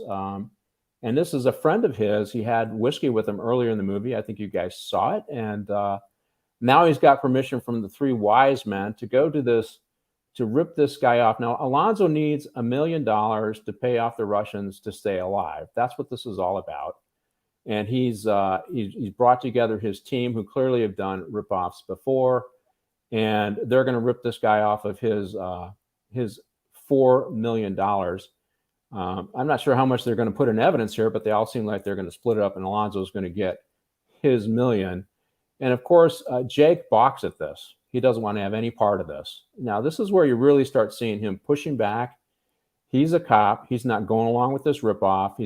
They try to get him to shoot the drug dealer, who is Glenn. I think it's Glenn Scott is his name. Yeah. And I loved it. Like I said, he played Axe in Backdraft. I think he actually. There was a Man on Fire movie in which he played the main character. It was before Denzel Washington's portrayal of Man on Fire. If you look that up, you can find that movie, and he did a pretty good job. I think it was based in Italy is where that one happened at. But I really like this actor, and of course, he realizes what's going down. He's going to get ripped off of his $4 million, and he's not happy about it, but he's thinking, well, I'm going to just go on with business and make more money. But that's not what Alonzo has in mind here. He wants Ethan Hawke to kill him. So I wanted to go back on the issue of drug ripoffs. Anthony, we did have crews that were running around ripping off drug dealers, and I'm not talking about police crews. I'm talking about illegal crews, and that made it incredibly more dangerous for you guys, right? The guys who are legitimate narcotics officers. Yeah, there was a time there. Well, they're actually still doing it. I still have a lot of friends that are still involved, and there's guys that wore raid jackets. There was God, it's really hard for me to tell these stories because I want to blurt out people's names, but I'm not going to do that. I've got everyone's names in my head, and I want to say this happened, this guy, but I can't do that. Anyway, Anthony, we lost your sound. Anthony. With a guy. Yeah, maybe my phone was ringing. So there was a circumstance it was in the Lenox area, where patrol deputies responded to a search warrant. I don't remember exact details, but FBI or DEA was serving a warrant, and when the patrol deputies showed up to back them up, they were criminals. They started shooting at the deputies, and one of the deputies got hit, and their cars had turned into a big crazy ordeal. But it was just criminals with Fed raid jackets ripping off drug dealers, and when the real cops got there, they got in a shootout with the feds, well, the fake feds. So it happens, and I'm sure it happens today, because if you're a drug dealer and someone breaks into your house, and they steal your drugs, who are you going to call?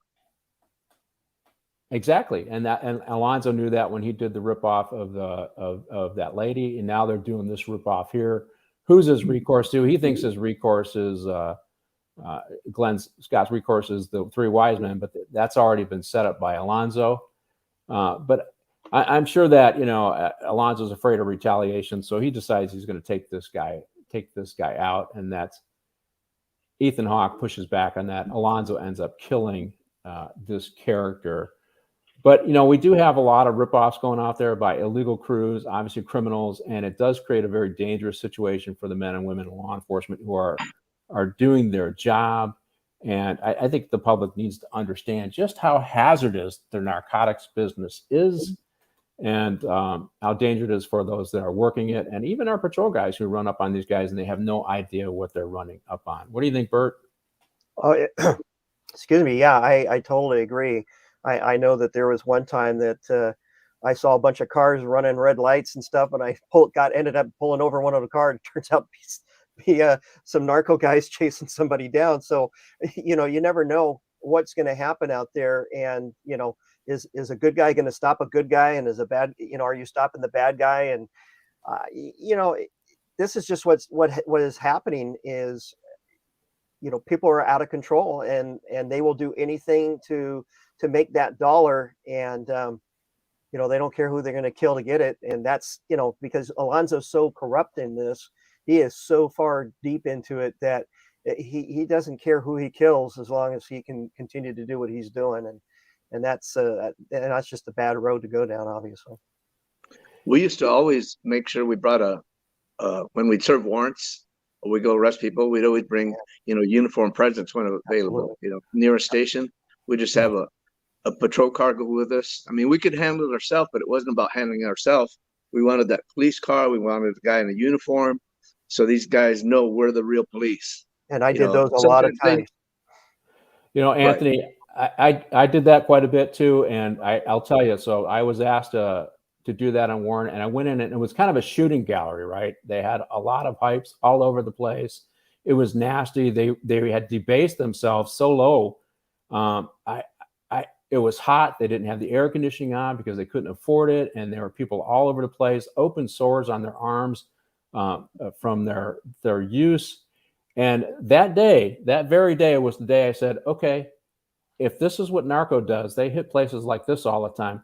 Guess what I don't want to do? I don't want to be a narcotics officer because I don't want to be searching these places. I feel like I needed to get sandblasted to get clean coming out of the places. But that's what a lot of these low-level dope pads are all about, right? Yeah, it's very, very dirty. Yep. I remember buying I was buying heroin, and I was a bordering city to LA County, and there was a baby in the house. And again, I would try to, I know we're going to come back. I know we're going to serve a warrant, and I probably won't be coming back. I'm not going to blow my cover, but, other detectives are going to be coming back. And so I start memorizing the windows, the doors, the bars, and everything. And one of the things I used to do, and I can't believe I did this, I don't think I was quite right back then. Anyway, I would always say, hey, I got really bad problems with the bathroom right now. Can I use your bathroom? I have an emergency. And I talk my way into the house. And I wouldn't even touch anything in that bathroom. But I'd walk through the house and I'd see what, who, where, how many other people. So when we come back, we tell the crew and they say, okay, there's a guy sleeping on the couch. There's this, that. But one of the saddest things I ever saw, and I still think about it today, is there was a baby. And she's selling heroin through the front screen door and everything. There's a baby crawling around the house. And he's doing that little army crawl, the babies do. But he had a cast on his leg. One of his legs, like he had a broken leg. But the cast looked really old and dirty, like it probably should have been taken off already. Like they never went back to the doctor. And on the cast, there was a piece of hard candy, like caramel candy, and it was just stuck to the baby's cast. And on the candy was a mountain of ants.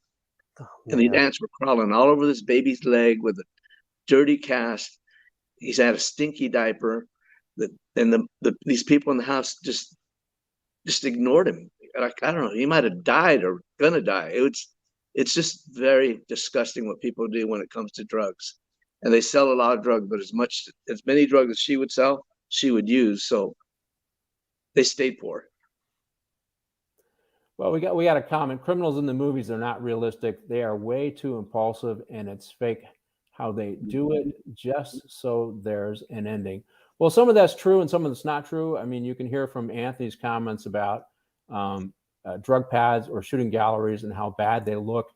And there is a certain amount of impulsivity with criminals. I mean, it does happen. We were talking about the criminals. One of the criminal factors is that they are impulsive, that they don't think things through before they commit these crimes. But that's who you're dealing with in the drug world, with criminals, so people whose brains are addled by drugs, and they're impulsive to begin with, right? They're impulsive, they're criminal thinking to begin with. That's why it's so dangerous to deal with these guys. And that's one of the reasons why we need to do the best we can to put dealers in I'd like to add jail. something, if I can. Sure. Okay, I am going to use somebody's name. This guy was named Cecil Anderson. He's passed away. Probably one of the best narcotic detectives I ever met in my life. And he was like my mentor, training officer. You know, he took me out, and he's the one that guided me through the high school. And he showed me I bought methamphetamine from bikers with him. I mean, this guy he was amazing. And a lot of people say, well, people don't do that. And I was that guy. I said, well, Cecil, if they do that, we're going to catch them next week. If they do this. And he's the one that he told me, I'll never forget. He said, you want to be a good detective? Quit thinking logically. Criminals do not think logically. Quit thinking with morals, quit thinking with logic, and just think now, this moment, this second. They steal, they rob, they do whatever they do. They got away with it if they didn't go to jail that minute. They'll go to jail tomorrow, next week, whenever. But as long as they got away with it that minute, they got away with it. He goes, you got to start thinking like them if you want to catch them. And I'll never forget that. And it's so true. Well, they'll give you another opportunity to catch them is really what it is, because they're in the life, and it's really hard for people to turn away from that life, particularly when they get involved in the use of drugs. Okay, Martin, let's bring up our next clip. Putting dealers away. Put dealers away, not be one. I'm sorry, I don't have that one. Don't have that one. All right, I'm sorry about that. Set up on survival. Set up on survival. Okay. Now this is Ethan obviously realizes things aren't training day is not going the way he expected, but you know, he's still in the belief that maybe this is what we're supposed to be doing. And Alonzo or Denzel actually walks him up to a pad with Sereno. So these are Mexican gang members. And he actually carries the money, the fee that these guys are charging to kill himself. He carries it in boxes with Alonzo, not realizing that he's going to get set up for murder. And this is a critical scene for me in the movie, because what happens is he's talking to these guys and they're being nice to him, but they know their mission is to kill him. That's what they're going to do. Eventually, Ethan Hawke realizes Alonzo has left, and he's been set up, and he's going to be murdered by these guys. And they take him into the bathroom, and they put him in the tub, and they're going to use a shotgun to kill him, right? And before they do that, they reach into his pocket to get his wallet, and they pull out a wallet that had belonged to the rape victim from earlier in the movie. And obviously, this is a little piece of cinema. The rape victim turns out to be the niece of the head gangster here, Smiley. And Smiley's like, well, why do you got my niece's wallet? And of course, he says, well, I saved her from being raped. And then Smiley calls the niece up and confirms the story, and then decides that he's not going to follow through with this assassination. He's not going to kill Ethan Hawke. And why this was really important to me is because it's set up, you know, what preserves you, what separates you from the criminals, what separates you, right? It's your values, right? And this guy earlier in this movie, he wants to be a narcotics officer, he wants to fit in, but he's going to do what he has to do per his oath, and he saved that girl. And then later on, that ended up, in my opinion, being his shield. It ended up being his shield that saved his life, because he did the right thing. He followed his instincts and did the right thing. I think that's a big message in the story. You abide by your oath. You try to do the right thing every day as you come to work, and you live by that oath. And in this case, his oath to enforce all laws, to protect the people of Los Angeles, ended up saving his life. Now, I don't think in real life, if these guys were going to kill a cop, that they'd back off. They'd do what they're going to do. But that ended up, it's kind of almost a little like a Grimm's fairy tale, or just the moral of the story is live by your oath, and you'll end up being okay. What do you think about that, Bert? Yeah, well, I took the same thing that you did off of that. Is while this was a little bit cinematic and going a little bit further than what I would ever see, but same type of thing. When I saw him, have the girl's wallet, after she had already left, and he held on to it, I was like, I wonder if that's going to save him down the line. And having not seen this movie before last night, and here we are, we get to this scene, and I'm looking at this, and I'm watching the scene play out. And I'm like, yeah, this is going to get interesting. What's really going to happen? And then the wallet came out, and I was like, oh, I know exactly what's going to happen, where they're going to take this now. And you had mentioned earlier that this movie kind of, let gangsters have a positive light. And I think this is one of those things, is that had this been real world, I think they would have just killed the cop and that would have been it. But they wanted to portray him being a gangster, being up on his oath, and it's just like, oh wait, you took care of my girl, I'll let you live because you took care of my niece. And so it was quite interesting seeing, but I kind of knew it was going to pan out when this came up. What do you think, Anthony? Living by your oath. What do we used to? There was a saying in our academy class, so I'm going to say it: "The truth will set you free." Right? Yeah. Remember that being said, and living to your values.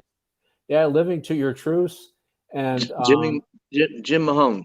Yeah, so think about that. So here, this guy, he does the right thing when he sees somebody being violently assaulted. And that ends up being his shield, like the Captain America shield. I got values. I did the right thing. I saved this girl, and it saves his life. Well, what do you think? They do have these gang members. I mean, they're very immoral. They're criminals. They're evil people, but they do have certain oaths. They have pecking orders. They have rules, and one of the rules that not talk about, I'm just going to bring this in, is when you cross the line and you steal from them. When you steal from a drug dealer, they know you're stealing from them. If you're doing illegal things, you're not a cop anymore. You're a criminal, and they get to do whatever they want with you now. As long as you're not breaking the rules, gang members pretty much have their oaths. But when you start doing like they were doing in this movie, you're not a cop. You're just a criminal with a badge, and that's true in real life. Yep. And I've talked to so many criminals, so many gang members, and they talk about it. And a lot of it's just wives' tales and rumors. Oh, no, there's these cops over here. They do this, they do that. But, I don't really believe it all. But they do have oaths and certain rules. But I'd like to add to this just before we change the scene. When I watched this last night, it was so realistic and so scary. And for an ex-narcotics officer to watch this, I got a little uptight. I got a little, these feelings start coming back. That feeling that it's the worst nightmare in the world to be alone with some gangbangers. You don't have your gun. Even if you have a gun, what are you going to do with it? They're going to take it away from you. And it just brought on a lot of anxiety that they just filmed. It was so realistic. I got caught in a kitchen with 3 gang members. They reminded me of these guys with the mustache, the tattoos, the no shirts. They were going to hold me down and shoot me up with heroin. And I managed to fight my way out. But this scene just brought back so many feelings. And I guess I got to say, there's got to be other narcotics detectives out there that get affected from these movies. Yeah, and I thank you for mentioning that. I think people don't realize the sacrifices that men and women take when they go into the narcotics game to fight narcotics, and just how dangerous it was for them. And that's one of the reasons why I wanted to have on the show is to get an honest cop on the show to talk about what they lived through in terms of dealing with narcotics. And so Hey, let's bring up the next thing, because I think the next thing is taking down a crook, and I think Ethan Hawke suddenly has snapped out of it. He realizes, hey, you know what? The drug dealers and the crooks that I have to deal with today are the ones that wear the badge, and I'm going to deal with it now. Now his mindset is flipped. He's now in full cop mode, is the way I kind of see it. He doesn't know who he can trust, but he's going to go down trying to hold Alonzo accountable. He's going to disrupt Alonzo's plan. He's going to go to Alonzo's house. He's going to take the money that he needs for the Russians away from Alonzo. And I just saw that, hey, you know what? He's not playing. Now you're going to see what a real cop is capable and willing to do, one that's living by his oath.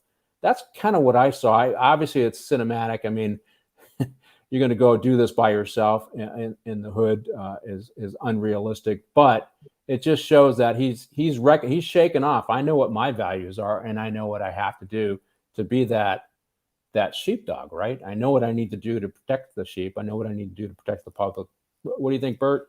Absolutely, 100%. And and then of course when he gets there, what's his concern? His concern is this kid, making sure, hey, where's your safe place? Where's the perfect place for you to be?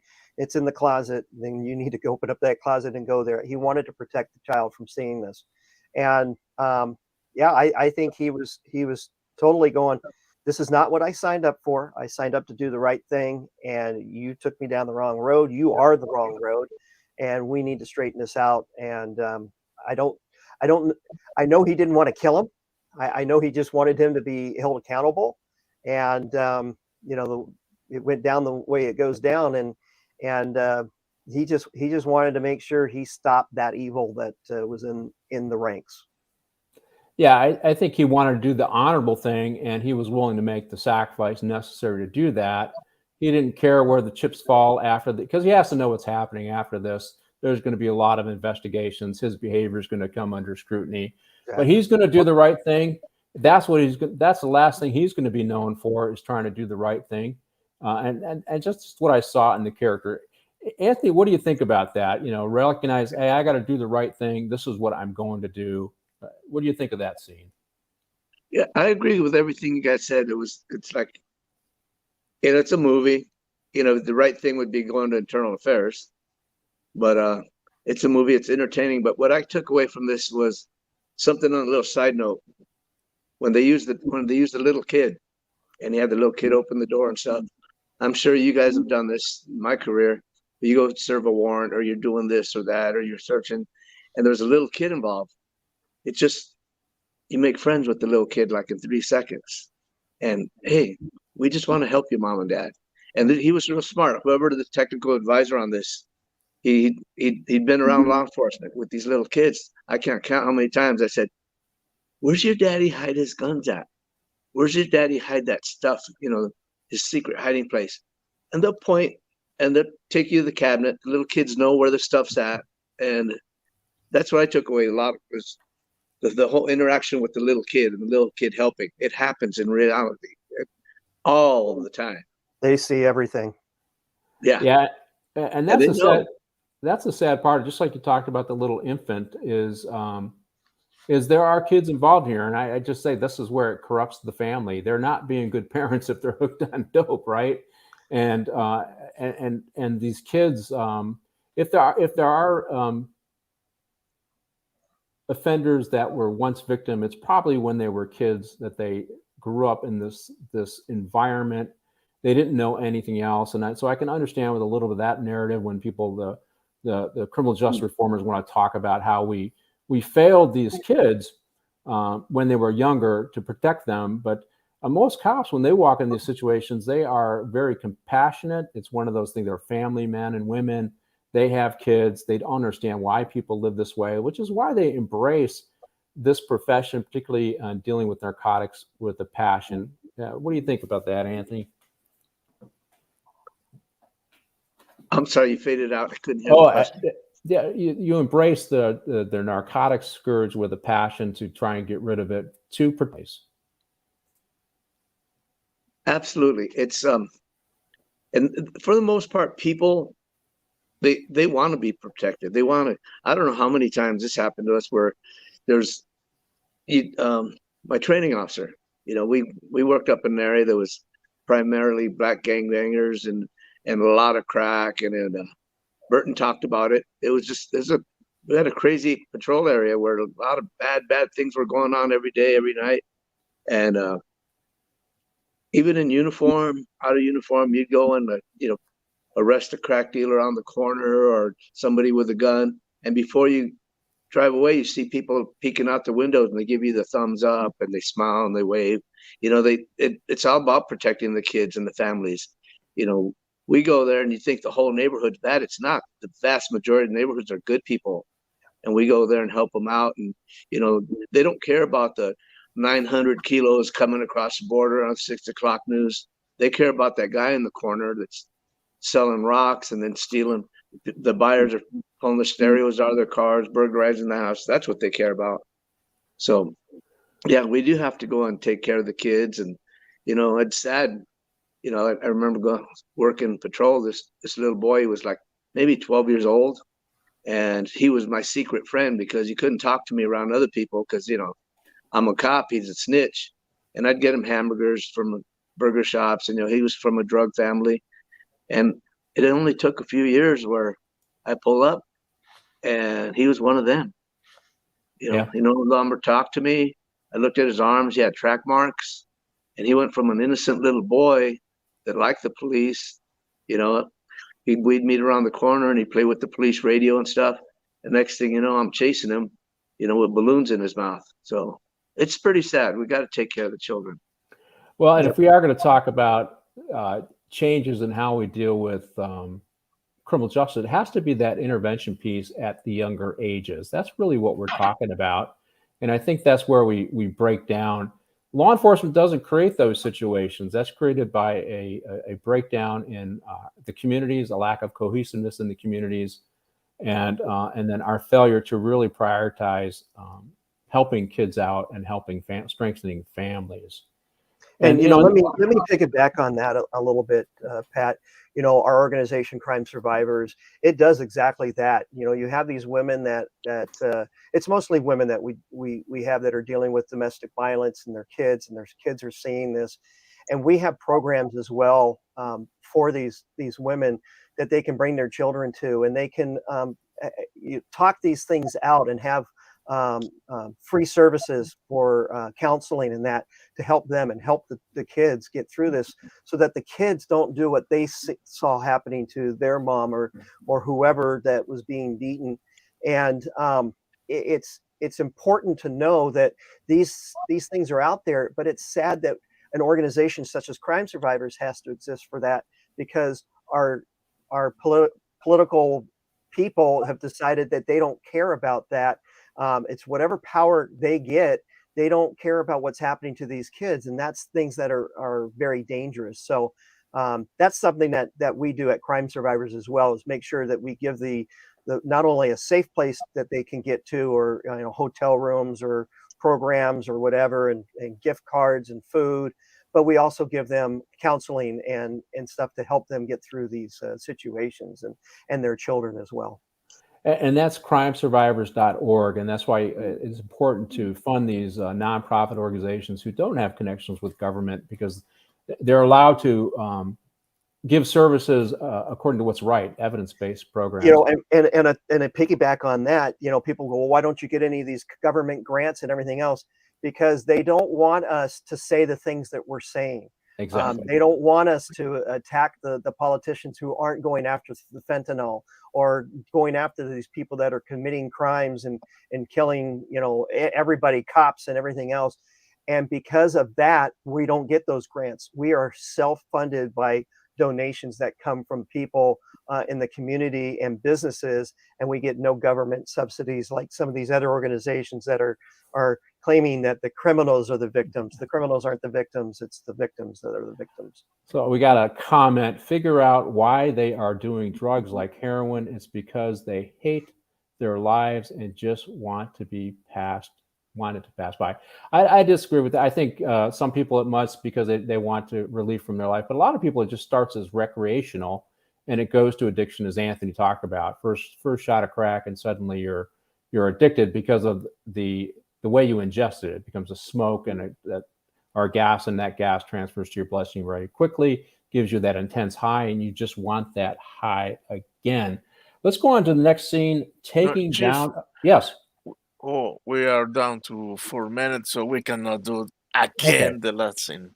Well, let me just talk a bit about the last scene. So he decides he's going to take down Alonzo, and one of the interesting things about this scene is as he shoots it out with Alonzo, and he's got the better of Alonzo at this point. He's got the money, and he's got his gun on Alonzo. And Alonzo says, "One of you fools, take him out," meaning one of the gangsters that are surrounding him, take him out.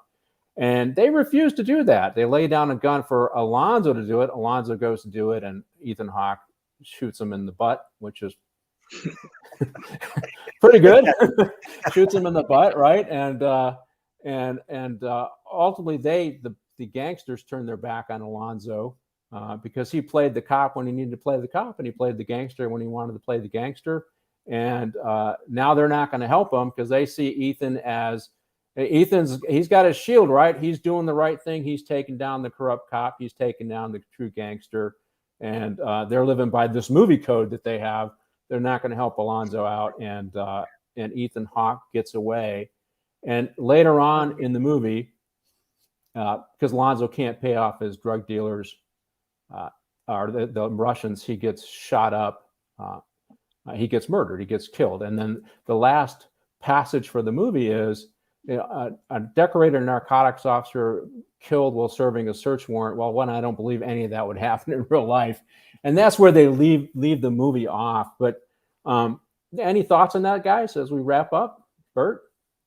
Yeah, well, I thought he got his just desserts. To be honest with you, as criminal as far deep that he was in this thing, that was karma. That was justice on that aspect. That's how I took it. Sad that it went that way, but it is what it is.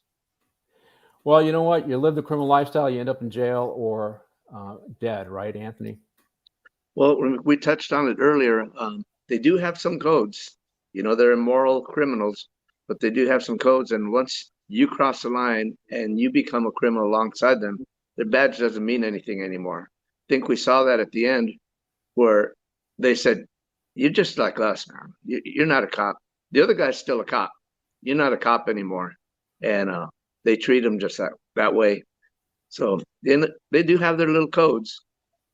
So we're wrapping up here. I did want to do a few plugs on some other shows, and I hope you guys would stick around for a debrief afterwards, if you don't mind. Sure. So the first thing I want to talk about is next week's show actually is a movie called The Incident, and it speaks to what's going on in New York today. Jordan Neely and Daniel Penny, the guy who died in the subway when passengers intervened. And this movie in 1967 called The Incident, starring Martin Sheen, is about an incident on a subway car. And it really speaks to what is going on today. I got a couple great friends that are going to come on. We're going to talk about that movie. You can't find it on Netflix. You can't find it on Amazon. You got to go to YouTube and just watch it on YouTube. So if you're going to be on listen to the next show, watch that movie and you'll be able to follow along.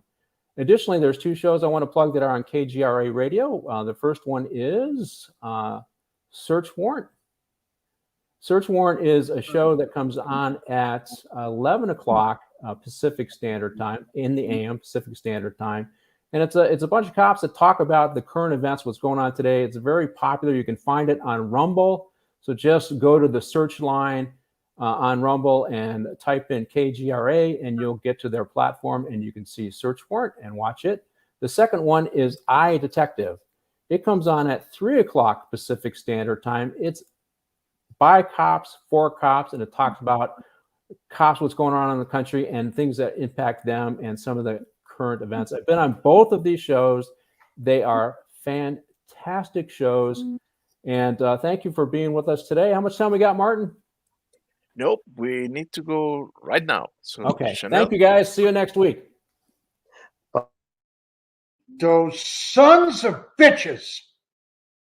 Ma, I'm doing a show.